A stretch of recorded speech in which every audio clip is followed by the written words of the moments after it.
বিজ্ঞাপন বিরতির পর আবারও স্বাগত। এখন খবর বিস্তারিত। উদয়পুর দায়রা আদালতে এক ঐতিহাসিক রায়দান করেন দায়রা বিচারক। চেলাগাঙ্গে এক শিশু কন্যাকে ধর্ষণের ও অপহরণের অভিযোগে সঞ্জিত সাহা নামে এক অভিযুক্তকে 20 বছরের জেল ও 10,000 টাকা জরিমানা করে। উদয়পুর দায়রা আদালতে এক ঐতিহাসিক রায়দান করেন দায়রা বিচারক। নতুন বাজার থানাধীন চেলাগাঙ্গে এক শিশুকন্যাকে ধর্ষণ ও অপহরণের দায়ে সঞ্জিত সাহা নামে এক অভিযুক্তকে আদালত 20 বছরের জেল এবং 10,000 টাকা জরিমানা করে। বিচারক আসামি সঞ্জিত সাহাকে খুনের দায়ে যাবজ্জীবন কারাবাস এবং 10,000 টাকা জরিমানা, ধর্ষণের দায়ে 20 বছর সশ্রম কারাদণ্ড এবং 10,000 টাকা জরিমানা, অনাদায়ে 6 মাসের জেল, প্রমাণ লোপাটের জন্য 5 বছরের জেল এবং 5,000 টাকা জরিমানা, অনাদায়ে 6 মাসের জেলে থাকার রায় দেন। বর্ষা তার বাবার সঙ্গে গেছে, সেখানে অজিত শাহ বর্ষা সাহারে এই কীর্তনে এখানে বসায় রেখে সেটা সে পাশের বাড়িতে জল আনতে গেছিল। ওই রকম সময় জল খেয়ে যখন আইসে সেটা দেখছে বর্ষা না এসে, তার যখন বসায় গেছে তখন তার পাশেই ছিল সঞ্জিত শাহ, যে একিউজড আসামি সঞ্জিত শাহ। তারপর সবাই মিলে খোঁজ করতেছে, সারা রাত্র খোঁজ করার পরও তাকে পায় না। সঞ্জিতকে দেখছে ও স্কুলের দিক থেকে, এছাড়া যে স্কুলটা আছে স্কুলের দিক থেকে সে আস্তে আস্তে, তখন তাকে সন্দেহ হওয়াতে তাকে এটা 12/7/2013-তে চার্জশিট দাখিল করছে। চার্জশিট করার পরে আমরা কোর্টে 41 জন সাক্ষী এক্সামিন করা হয়েছে। 41 জন সাক্ষী এক্সামিন করার পরে আর্গুমেন্টের পরে এটা আজকে রায় দিল বিচারপতি যে আসামি তাকে যে খুনের জন্য তাকে যাবজ্জীবন জেল এবং 10,000 টাকা জরিমানা, আর যে র্যাপ করছে, বলাৎকার করছে 6 বছরের মেয়ে, বর্ষার বয়স 6। উল্লেখ্য, গত 25 এপ্রিল 2013 সালে নতুন বাজার থানাধীন বর্ষা সাহা নামে 6 বছরের এক শিশুকন্যাকে সঞ্জিত সাহা অপহরণ করে ধর্ষণ করে। গত 12 জুলাই 2013 সালে পুলিশ সঞ্জিত সাহার বিরুদ্ধে চার্জশিট জমা দেয়। ব্যুরো রিপোর্ট, খবর ত্রিপুরা। 11 দফা দাবিকে সামনে রেখে আগামী 6 মার্চ রাজ্যের এডিসি এলাকার 32টি জোনাল অফিসে রাজ্যপালের উদ্দেশ্যে ডেপুটেশন প্রদান করবে প্রদেশ কংগ্রেসের উপজাতি শাখা। এক সাংবাদিক সম্মেলনে এই কথা জানান প্রদেশ কংগ্রেস সভাপতি দিবাচন্দ্র রাঙ্খল। এডিসির হাতে অধিক ক্ষমতা প্রদান, এডিসি এলাকায় শিক্ষা, স্বাস্থ্য, পানীয় জল সহ যোগাযোগ ব্যবস্থার উন্নয়নের লক্ষ্যে অবিলম্বে পদক্ষেপ গ্রহণ। এডিসি এলাকায় বসবাসকারী উপজাতি অংশের মানুষের প্রত্যেক পরিবার 50 কানি জমির পাট্টা প্রদান সহ মোট 11 দফা দাবিকে সামনে রেখে আগামী 6 মার্চ ত্রিপুরা রাজ্যের এডিসি এলাকার 32টি জোনাল অফিসে গণডেপুটেশনে মিলিত হবে ত্রিপুরা প্রদেশ কংগ্রেসের উপজাতি শাখা। তারা তাদের এই ডেপুটেশন রাজ্যের রাজ্যপালের উদ্দেশ্যে প্রদান করবে। আজ আগরতলাস্থিত প্রদেশ কংগ্রেস ভবনে এক সাংবাদিক সম্মেলনে এই খবর জানান প্রদেশ কংগ্রেস সভাপতি দিবাচন্দ্র রাঙ্খল। আগামী 6 মার্চ থেকে, আগামী 6 মার্চ থেকে আমাদের পদযাত্রাও শুরু হবে এবং 6 মার্চ তারিখে সারা ত্রিপুরা রাজ্যে সমস্ত 32টা সাবজোনালের মাধ্যমে আমাদের কংগ্রেস এবং এসটি ডিপার্টমেন্টের মাধ্যমে গণডেপুটেশন করা হবে রাজ্যপালের উদ্দেশ্যে সাবজোনালের মাধ্যমে। বিষয় হচ্ছে গর্জে উঠুন, সিপিএম হটাও, এডিসি বাঁচাও। 11 দফা দাবি নিয়ে আমরা এই মুভমেন্টটা শুরু করেছি, যে আগামী 6 তারিখ ত্রিপুরা রাজ্যের সমস্ত 32টা সাবজোনাল অফিসের মাধ্যমে গণডেপুটেশন দেওয়া হবে। 1 নম্বর, এডিসি এলাকায় শিক্ষা, স্বাস্থ্য, পানীয় জল, যোগাযোগ ব্যবস্থা উন্নয়নের অবিলম্বে বিজ্ঞানসম্মত প্রয়োজনীয় পদক্ষেপ সহ এবং এডিসিকে অবিলম্বে অধিক ক্ষমতা প্রদান করতে হবে সহ 11 দফা দাবি সনদ নিয়ে এদিনের এই সাংবাদিক সম্মেলনে দিবাচন্দ্র রাঙ্খল ছাড়াও উপস্থিত ছিলেন প্রদেশ কংগ্রেসের মিডিয়া সেলের কনভেনার ডক্টর আশিস সাহা সহ অন্যান্য নেতৃবৃন্দ। এ প্রসঙ্গে উল্লেখ্য যে 6 মার্চ থেকে ত্রিপুরা প্রদেশ কংগ্রেস ও ত্রিপুরা প্রদেশ যুব কংগ্রেস যৌথভাবে ইউপিএ সরকারের উন্নয়ন কর্মসূচি সহ 11 দফা স্থানীয় দাবির ভিত্তিতে পদযাত্রা কর্মসূচি শুরু করেছে, যা চলবে আগামী 20 মার্চ পর্যন্ত। ব্যুরো রিপোর্ট, খবর ত্রিপুরা। ধর্মনগর পৌর পরিষদ ভিত্তিক নবম থেকে দ্বাদশ শ্রেণীর নিম্ন আয়ভুক্ত ছাত্রীদের বাইসাইকেল প্রদান করা হয় ধর্মনগর টাউন হলে। অনুষ্ঠানে উদ্বোধন করেন সমাজ কল্যাণ দপ্তরের মন্ত্রী। ধর্মনগর পুর পরিষদ ভিত্তিক নবম থেকে দ্বাদশ শ্রেণীর নিম্ন আয়ভুক্ত ছাত্রীদের বাইসাইকেল প্রদান করা হয়। ধর্মনগর টাউন হলে বাইসাইকেল প্রদান অনুষ্ঠানের উদ্বোধন করেন সমাজ কল্যাণ দপ্তরের মন্ত্রী বিজিতা নাথ। অন্যান্যদের মধ্যে উপস্থিত ছিলেন বিধায়ক বিশ্ববন্ধু সেন, উত্তর ত্রিপুরা জেলা জিলা পরিষদের সভাধিপতি হাসি ভট্টাচার্য, বিধানসভার প্রাক্তন অধ্যক্ষ অমরেন্দ্র শর্মা, জেলা শিক্ষা আধিকারিক বরুণ দাস প্রমুখ। ধর্মনগর পুর পরিষদ এলাকার 25টি বিদ্যালয়ের 2368 জন বালিকাকে বাইসাইকেল প্রদান করা হয়। উদ্বোধিকা বিজিতা নাথ বলেন, আমরা পঞ্চায়েত, নগর পঞ্চায়েত সহ বিভিন্ন স্তরে যেমন নির্বাচিত সংস্থায় 50% আসন সংরক্ষণ করেছি, এই অর্থ তো এই না যে মহিলারা সমান অধিকার পেয়ে গেছে, পাচ্ছেন না, এবং কোয়ালিটি ডেভেলপমেন্টের একটা ম্যাটার আসছে। আমাদের ছেলেদের প্রতি স্কুলে যারা যায় তাদের প্রতি গার্জিয়ানদের যেমন দায়িত্ব থাকে, মেয়েদের প্রতি দায়িত্বের ক্ষেত্রে আমরা কিছু ব্যক্তি লক্ষ্য করতে মাধ্যমিক পর্যন্ত পড়াশোনা করবার ক্ষেত্রে যাতে কোনো বাধা সৃষ্টি না হয়, তার জন্য একটি জমির দুটি কন্যা সন্তানকে আমরা 300 টাকা করে তাদের সাহায্য সরকারের। যারা এখান থেকে সাইকেল পাবে, তোমাদের মনের মধ্যে একটুকু রাখতে হবে যে আগামী দিন তোমরা এমন ভাবে তৈরি হবে, তোমরা যেন তোমাদের নিজেদের ক্ষমতা বলে আরো 10টা 20টা 30টা মানুষকে, অনেক মানুষকে সাইকেল দিয়ে, বিভিন্ন দ্রব্য সামগ্রী দিয়ে স্টুডেন্টদের তৈরি করতে পারো, নিজেদেরকে সেই উচ্চতায় নিয়ে পৌঁছে যাও, এখানে থেমে থাকবে না। ব্যুরো রিপোর্ট, খবর ত্রিপুরা। যারা বিপর্যয়ের মোকাবেলা করেন আজ তারাই বিপর্যয়ের মুখে, এমনটাই লক্ষ্য করা গেল খোয়াই অগ্নি নির্বাপক দপ্তরের ভাঙা দালান বাড়িতে। পূর্ত দপ্তরকে দিয়ে এস্টিমেট করা হলেও এখনো অবস্থার সুরাহা মেলেনি। খোয়াই অগ্নি নির্বাপক দপ্তরের দালান বাড়ির বেহাল দশা দীর্ঘ কয়েক বছর ধরে। যে সমস্ত আবাসনে কর্মীরা থাকেন তা মনুষ্যবাসের অযোগ্য। এমনিতেই ছোট ছোট খুপড়ি ঘর, তাছাড়া সেই দ্বিতল দালান যে কোনো সময় ভেঙে পড়তে পারে। যত্রতত্র দেখা দিয়েছে ফাটল, দরজা জানালা ভাঙা, বৃষ্টি হলে ছাদ চুইয়ে ঘরে জল পড়ে।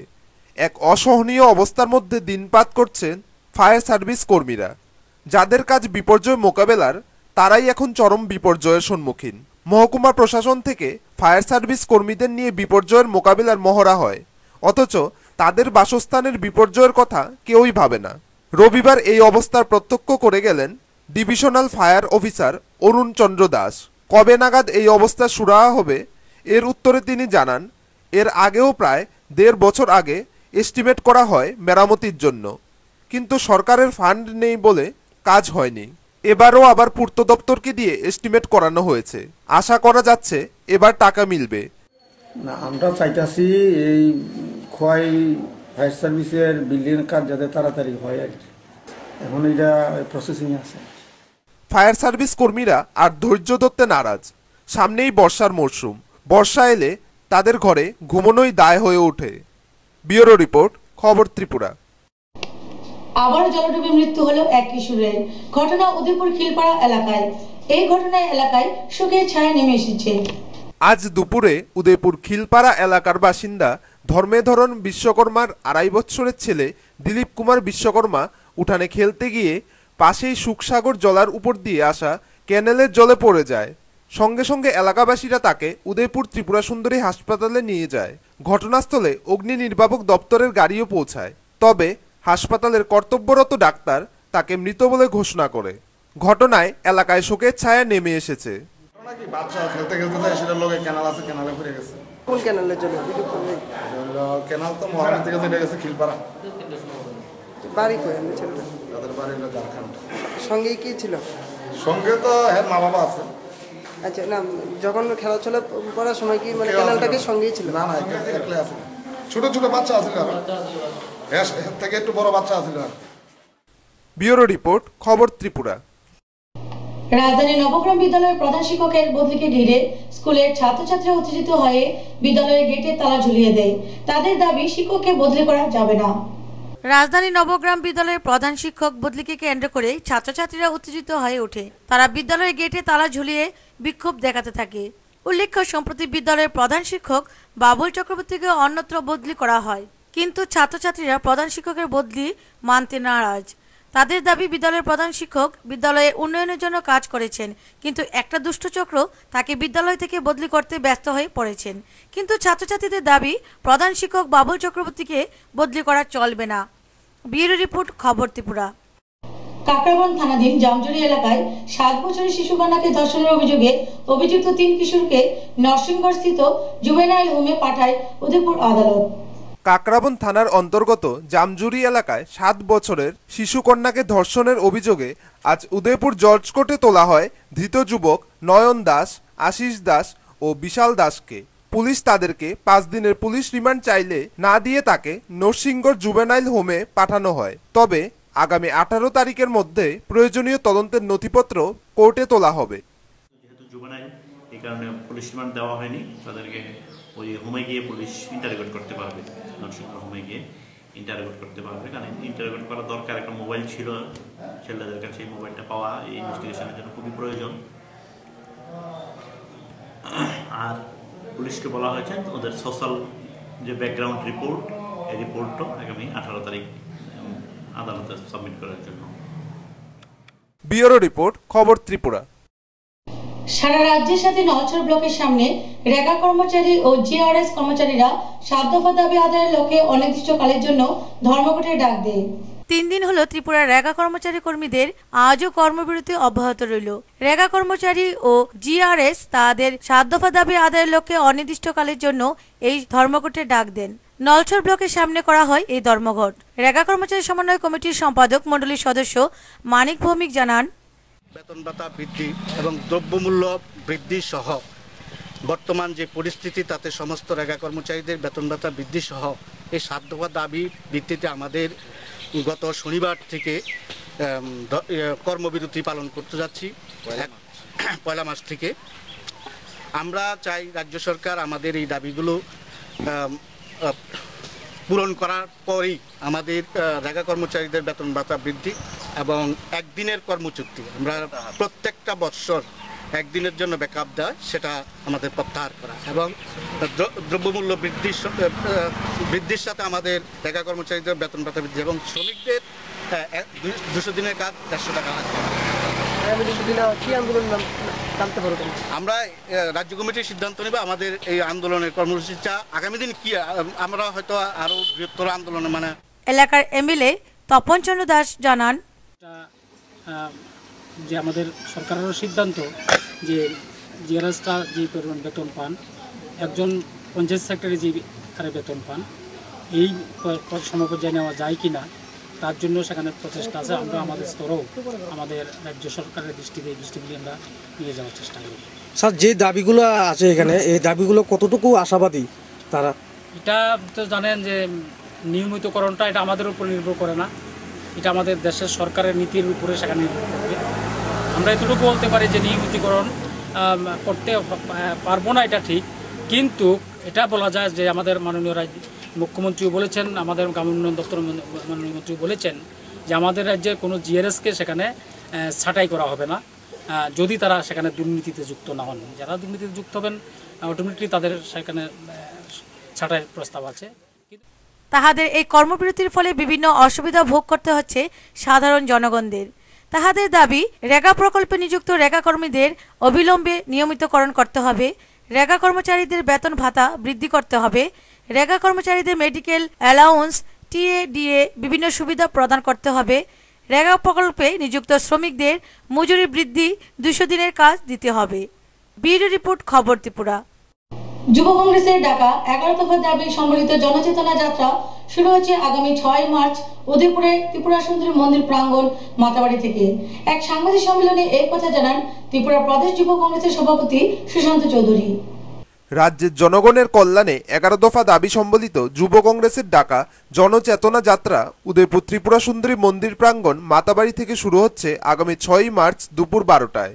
এদিন মাতাবাড়ি থেকে রাজ্যভিত্তিক জনচেতনা যাত্রার আনুষ্ঠানিক সূচনা হবে। যুব কংগ্রেসের এক ঝাঁক কেন্দ্রীয় নেতৃত্ব উপস্থিত থাকবেন। কংগ্রেসের সর্বভারতীয় আইকন সহ তারকারা এদিন মাতাবাড়িতে উপস্থিত থাকবেন। গতকাল উদয়পুর জেলা কংগ্রেস ভবনে ডাকা সাংবাদিক সম্মেলনে এই কথা জানান ত্রিপুরা প্রদেশ যুব কংগ্রেসের সভাপতি সুশান্ত চৌধুরী। তথা রাজ্যের সমস্ত অংশে জনগণের কাছে আহ্বান জানাবো এই পদযাত্রায় সামিল হয়ে এই 11 দফা দাবির যে সমর্থন, আমাদের যে 11 দফা দাবি, সেই দাবিগুলো আমরা ইতিমধ্যে সাংবাদিক সম্মেলন করে কেন্দ্রীয়ভাবে আমরা সেটা ঘোষণা দিয়েছি এবং তার মধ্যে রয়েছে অবিলম্বে রাজ্যের বেকারদের সঙ্গে যে দীর্ঘদিনের যে বামফ্রন্ট সরকারের বঞ্চনা, এই বঞ্চনার ঊর্ধ্বে উঠে বঞ্চনা নিরসন ঘটিয়ে এখানে যেন সঠিক নিয়োগ নীতির মাধ্যমে রাজ্যের যোগ্য বেকারদেরকে চাকরি প্রদান করা হয়। আমাদের এই দাবির মধ্যে স্থান পেয়েছে রাজ্যের কর্মচারীদের কেন্দ্রীয় হারে বেতন ভাতা। আমাদের এই দাবির মধ্যে স্থান পেয়েছে রাজ্যের যে নারী নির্যাতন, এই নারী নির্যাতন বন্ধে রাজ্যের মাননীয় মুখ্যমন্ত্রী তথা স্বরাষ্ট্রমন্ত্রী নিশ্চুপ কেন, ওনার নীরবতা ভেঙে যারা তার সঙ্গে যুক্ত রয়েছেন তাদেরকে যেন সঠিক তাদের বিরুদ্ধে ব্যবস্থা নেওয়া হয়। আমাদের এই 11 দফা দাবি, যে ওষুধ কেলেঙ্কারি সংগঠিত হয়েছে বর্ধমান ফার্মার, সেই ওষুধ কেলেঙ্কারি। এদিন সন্ধ্যায় সাংবাদিক সম্মেলনে উপস্থিত ছিলেন ত্রিপুরা প্রদেশ কংগ্রেসের কার্যকরী সভাপতি আশিস সাহা, বিধায়ক প্রণজিৎ সিংহ রায় ও অমল মল্লিক। এর আগে 6 মার্চের কর্মসূচিকে বাস্তবায়নের প্রস্তুতি নিয়ে দীর্ঘ আলোচনা হয়েছে। সুশান্ত চৌধুরী জানান, এই জনচেতনার পদযাত্রা রাজ্যের ঐতিহাসিক স্থান মাতাবাড়ি থেকে শুরু হবে। এদিন দিল্লি থেকে রাজবব্বর, আজহারউদ্দিন সহ বিভিন্ন তারকাদের মাতারবাড়িতে থাকার কথা রয়েছে। কারণ এটা আজকে দিনের আলোর মতো পরিষ্কার। আপনারা জানেন যে আজকে সুপ্রিম কোর্টে আমাদের দলের মুখপাত্র ডক্টর অশোক সিনহা ভেজাল ওষুধ নিয়ে যে মামলা করেছে, এই মামলা আজকে এই রিট আবেদনটা এটা অ্যাডমিট হয়েছে। আগামী দিনে এই মামলা চলবে। আমরা আশাবাদী যে ভেজাল ওষুধের কেলেঙ্কারি এবং এই ভেজাল ওষুধের প্রয়োগে জীবনহানি ঘটেছে, মানুষ যেভাবে তার এই ওষুধের প্রতিক্রিয়া বা পার্শ্ব প্রতিক্রিয়ায় আক্রান্ত হয়েছে, সেগুলি সমস্ত তথ্য উঠে আসবে। এই সরকার 18ই মার্চ পদযাত্রার পরে 20 মার্চ আগরতলা আস্তাবল ময়দানে ঐতিহাসিক জনজমায়েত করার প্রস্তুতি চূড়ান্ত। ব্যুরো রিপোর্ট, খবর ত্রিপুরা। এখন খেলার খবর।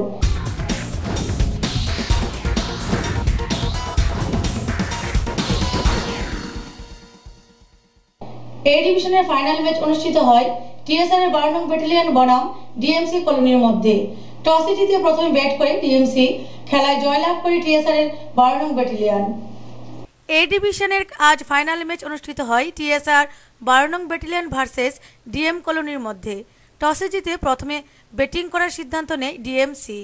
নির্ধারিত 40 ওভারের মধ্যে 38 ওভারে সবকটি উইকেট হারিয়ে 153 রান করে ডিএমসি। দলের পক্ষে সর্বাধিক রান করে শুভম দেব, এছাড়া সুরজিৎ দাস করে 23 রান। টিএসআর 12 নং ব্যাটালিয়নের পক্ষ থেকে সবথেকে সফল বোলার হলো পুনিত রায়, সে 20 রানে 5 উইকেট দখল করে। এছাড়া সুলভ মজুমদার 41 রানে 3 উইকেট নেয়। জবাবে খেলতে নেমে টিএসআর 12 নং ব্যাটালিয়নের খেলোয়াড়রা 32 ওভারে 6 উইকেট হারিয়ে